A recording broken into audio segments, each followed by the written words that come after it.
বাস্তব জীবনে আমরা চিল এবং কাক এই দুইটি পাখি অনেকেই চিনি। চিল এবং কাক এই দুইটি পাখির মধ্যে অন্যতম একটি বৈশিষ্ট্য হচ্ছে চিল সবসময় কাককে ভয় পায়, অথবা চিলের পেছনে কাক লেগে যায়। চিল যখন আকাশে উঠতে থাকে, কাক তখন চিলকে তাড়া করে। বিষয়টা হচ্ছে এরকম। তো কাক যেন চিলকে ধরতে না পারে, সেই জন্য চিল যে কাজটা করে, অনেক উপরে উঠে যায়।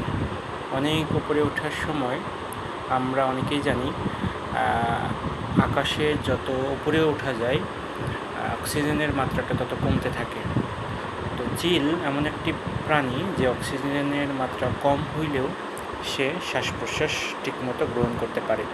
অপরপক্ষে কাক যখন তার বেশি উপরে উঠে যায়, শ্বাস প্রশ্বাস বা অক্সিজেনের সমস্যার কারণে উপরে উঠতে পারে না, তখন সে নিচে নেমে আসে।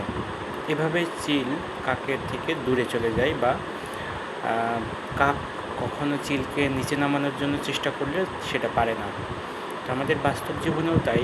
আমরা যখন দেখি কেউ অনেক উপরে উঠে যাচ্ছে বা উন্নতি করছে বা অনেক টাকা পয়সার মালিক হচ্ছে, কাকের মতো কিছু লোক পেছনের দিকে টেনে ধরে। তো চিলের মতো যদি আমরা পেছনের দিকে খেয়াল না করে সামনের দিকে অগ্রসর হই, তাহলে একসময় দেখা যাবে কাকের মতোই পেছনের লোকগুলো আর তারা করছে না।